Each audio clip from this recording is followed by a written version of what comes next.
From the President of the United States. At the request of the government of Lebanon, I have ordered Landing Force 6th Fleet to return to Lebanon as part of the multinational force. I well recognize the requirements and demands that this places upon you, the members of the fleet. I also know the steadfastness and devotion to duty you have displayed throughout the ordeal of this tortured land. The cause of peace and the interests of our nation are being well served by all of you who go down to the sea in ships. Be assured that you have the unending gratitude of all who love freedom. God bless you, Ronald Reagan. With these words from their president, the Marines of the 32nd Marine Amphibious Unit came ashore in Beirut, Lebanon. Like many times before in our history, these Marines went ashore in a dangerous land, under difficult circumstances and tenuous security conditions. Several rotations of Marines deployed to Beirut. The Marines conducted patrols and trained their Lebanese counterparts as they strove to keep peace amongst the warring factions. As the months wore on, the mission was increasingly complex. Friction and violence rose in the city.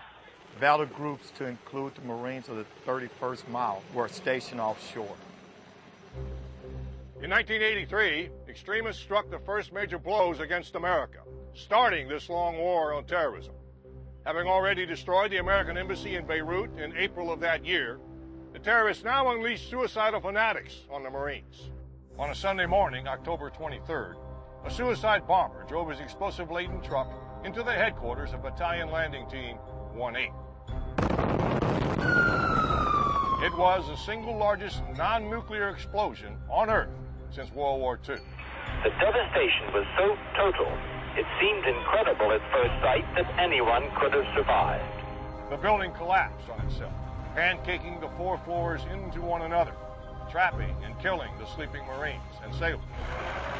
Marines dove into recovery efforts. Coalition partners, though similarly rocked by attacks on them that day, joined in. But sadly, 241 Marines and corpsmen perished in the explosion. The names on this wall in Jacksonville, North Carolina, commemorate the hundreds of lives lost to terrorism in Beirut 25 years ago. Their names and the memories of them are etched on our hearts. And they are a part of who we are. Each one of us carries the memory and the fighting spirit of these Marines until today's battles against terrorists. That cowardly act would not be the last time Americans were attacked by extremists bent on creating chaos and destruction.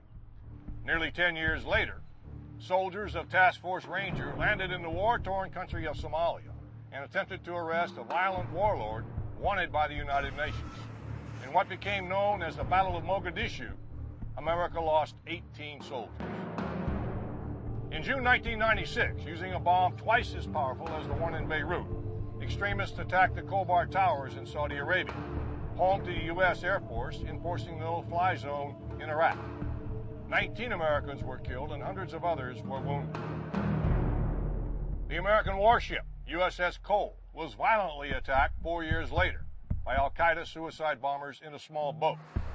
Harbored in the Yemeni port of Aden, the ship's hull was torn apart by the blast, taking the lives of 17 members of her crew.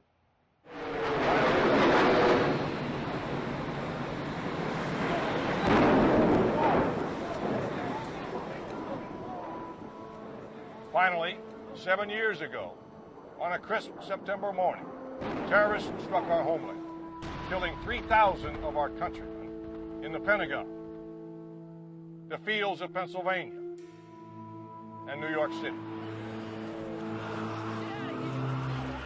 In this war on extremism, our country has been attacked repeatedly, at home and abroad, as evidenced by this fragment from the once powerful World Trade Center and the names on our memorials. We've absorbed multiple blows from ruthless killers who take advantage of our free and open society for their own cause. They have indiscriminately killed many Americans in the past 25 years. I'm convinced they would kill millions more if they could. That's the enemy we're up against.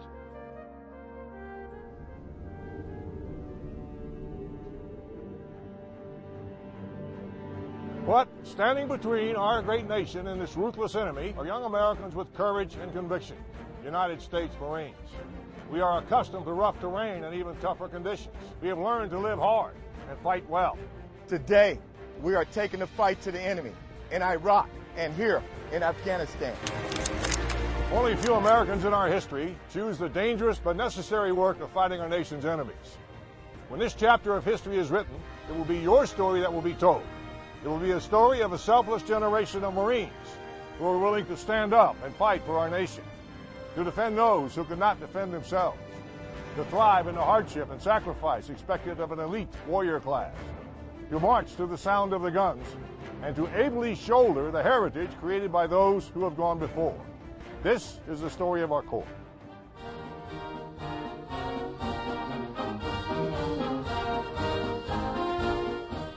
As we gather to celebrate the birth of our Corps, we also honor our families. They stand by our side and enable us to do so much for this great nation. Marines, no matter where you commemorate this or 233rd birthday, know that we're proud of who you are and what you do. You are the heroes of this generation. Happy birthday, Marines! And Semper Fidelis.